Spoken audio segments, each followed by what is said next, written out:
من يهده الله فلا مضل له ومن يضلل فلا هادي له وأشهد أن لا إله إلا الله وحده لا شريك له وأشهد أن سيدنا ونبينا ومولانا محمدا عبده ورسوله صلى الله تعالى عليه وعلى آله وأصحابه وأزواجه وبارك وسلم تسليما كثيرا كثيرا أما بعد فأعوذ بالله من الشيطان الرجيم بسم الله الرحمن الرحيم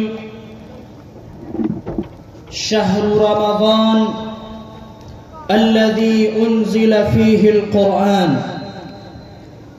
هدى للناس وبينات من الهدى والفرقان۔ اسٹیج پر رونق افروز حضرات علماء کرام، عزیزوں بزرگوں، اصل خطاب باہر سے آنے والے مہمانوں کا ہوگا۔ الحکم فوق الادب کے تحت آپ حضرات کے سامنے جو کچھ اپنے بڑوں سے سیکھا ہے وہی سبق سنانے اور اسے دہرانے آیا ہے۔ عزیزان گرامی، ابھی ہم سے قبل مولانا حسان صاحب نے استقبال رمضان کے تعلق سے چند باتیں عرض کی۔ اسی استقبال رمضان کے تعلق سے دو تین باتیں آپ کے سامنے رکھوں گا، پھر اپنی جگہ لوں گا۔ رمضان آنے سے پہلے آقا صلی اللہ علیہ وسلم حضرات صحابہ اکرام رضوان اللہ علیہم اجمعین کو جمع کر کے رمضان کی فضیلت اور اس کی اہمیت بتاتے تھے۔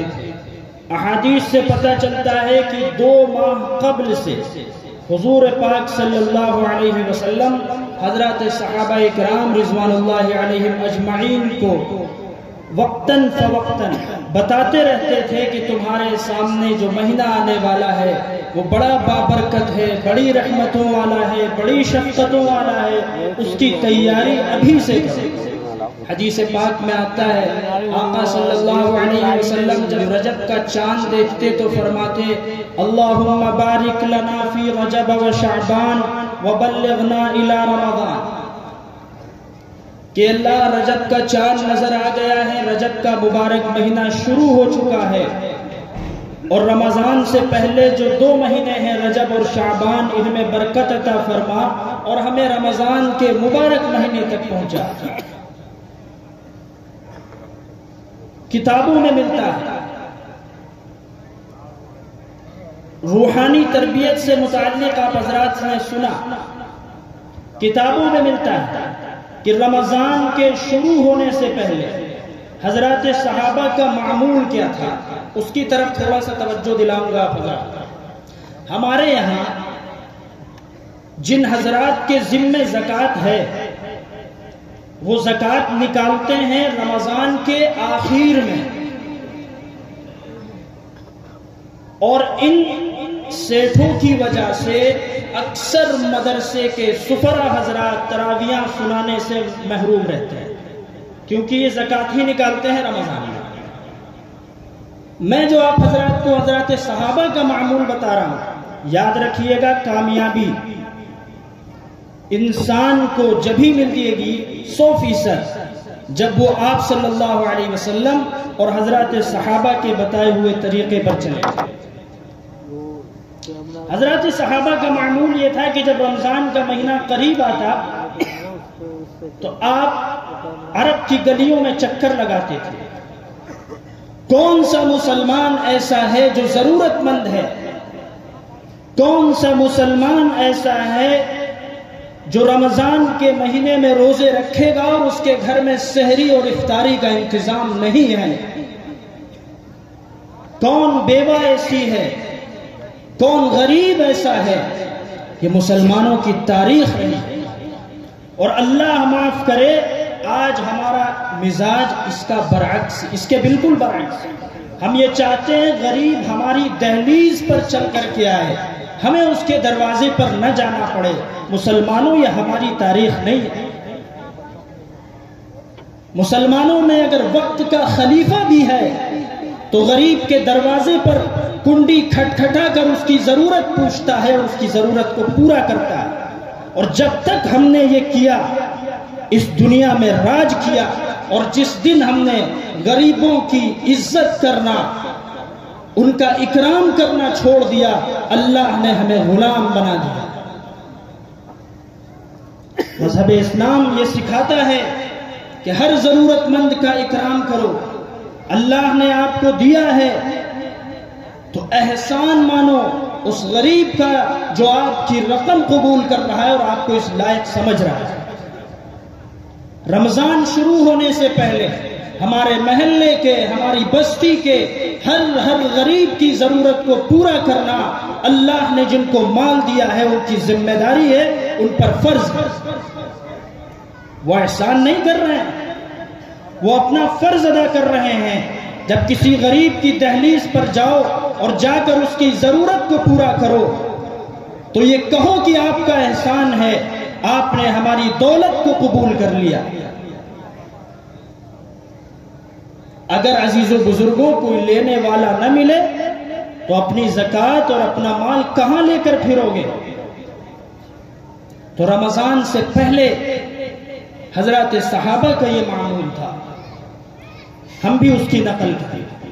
ہماری بستی میں، ہمارے محلے میں، ہمارے علاقے میں کوئی بھی آدمی ایسا نہ بچا. دوسری اہم بات، رمضان کا مہینہ شروع ہوتا ہے، ہم مرد حضرات روزہ رکھتے ہیں، مسجد کی اے سی میں لیٹے ہوں گے، اپنے آفس کی اے سی میں لیٹے ہوں گے، گھر میں کولر چلا کے لیٹے ہوں گے، اور فون اٹھا کر اپنی بیوی کو لگائیں گے اور کہیں گے سنو افطار میں آج فلا فلا فلا فلا فلا آئٹم ہونا چاہیے. جیسے بیوی نہیں، نوکرانی ہے، غلام ہے، روزہ اس نے بھی رکھا ہوا ہے. ذرا تم بھی روزہ رکھ کر کے 4 گھنٹے 5 گھنٹے دھوپ میں کھڑے ہو کر کے دکھاؤ. روزہ رکھ کر کے مرد کے پریشر میں آ کر کے گھر کی مستورات ظہر کی نماز پڑھ کر کے کچن میں گھستی ہیں اور افطار کے وقت باہر نکلتی ہیں. اے ظالموں، کیا منہ دکھاؤ گے اللہ کے سامنے؟ کیوں ظلم کر رہے ہیں ان کے اوپر؟ وہ ڈرتی ہیں اور خوف کھاتی ہیں کہ ہم اپنے شوہر کے لیے تیار کر رہے ہیں، نمک زیادہ ہو گیا، مرچ کم ہو گیا، ڈانٹ پڑے گی. اللہ اللہ کر کے وہ کھانا تیار کرتی ہے. ان کا بھی تو حق ہے عبادت کرنے کا. رمضان جیسا مبارک مہینہ آیا، اگر حساب لگایا جائے تو رمضان المبارک کے 30 دنوں میں 15 دن ہماری اور آپ کی فرمائشوں کی وجہ سے ہمارے گھر کی مستورات کے کچن میں گزرتے ہیں. عزیز و بزرگوں، یہ ظلم نہیں تو کیا ہے؟ رمضان کا مہینہ اس لیے اللہ نے عطا کیا کہ اچھی اچھی ڈشیں کھاؤ. یہ اس لیے ملا تھا کہ جو کچھ کمی اور کوتاہیاں ہو گئی ہیں ہم اس کو معاف کریں، معاف کروائیں، اللہ کے سامنے روئیں، اللہ کے سامنے گڑ گڑائیں، خود بھی اور اپنے گھر کی مستورات کو بھی، اپنے گھر کے بچوں کو بھی عبادت کے لیے ابھاریں. یہ مہینہ اس لیے عطا کیا گیا تھا. تو یہ 2 کام ہمیں اور آپ کو عزیز و بزرگوں کرنا ہے کہ گھر کی مستورات کے اوپر رمضان کے مبارک مہینے میں ظلم نہیں کرنا ہے. دوسرا، اپنے محلے میں، اپنی بستی میں کوئی بھی ایسا ضرورت مند نہ بچے کہ جس تک ہم رمضان شروع ہونے سے پہلے اس کا سامان نہ پہنچا دیں. اللہ ہم سب کو اس مبارک مہینے تک پہنچائے. جو کچھ باتیں کہی گئی اس پر عمل کی توفیق عطا فرمائے. وآخر دعوانا الحمدللہ. ماشاء اللہ، جزاک اللہ کہ چشمہ باز کر دی، مرابہ جان جا ہمراز کر دی. یہ تھے حضرت مولانا اسرار الحق صاحب فلاحی دعوت برکاتہم العالیہ. بہت ہی مختصر وقت میں بہت قیمتی نصیحتوں سے نوازا. رمضان المبارک کی آمد سے پہلے ہمیں رمضان المبارک کی تیاریاں کرنی ہیں، گناہوں کو چھوڑنا ہے. سب سے اہم چیز یہ ہے استقبال رمضان کے عنوان سے کہ گناہوں کو چھوڑنا ہے.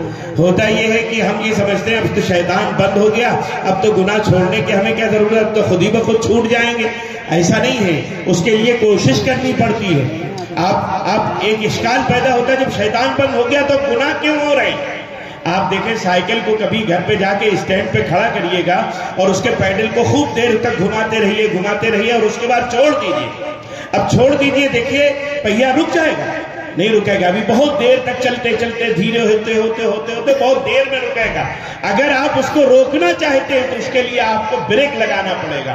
اسی طریقے شیطان تو بند ہو گیا، لیکن اس نے جو ہمارے گناہوں کا پہیہ گھمایا ہے سال بھر تک، اب اس کو روکنے کے لیے ہمیں بریک لگانا پڑے گا. اپنی اندر کی جو ایک اسٹیمنا آدمی کو دی گئی ہے، اپنی طاقت دی گئی ہے، جو ول پاور عطا کیا ہے اللہ نے، اس کو استعمال کر کے ہمیں گناہوں کو چھوڑنا ہے.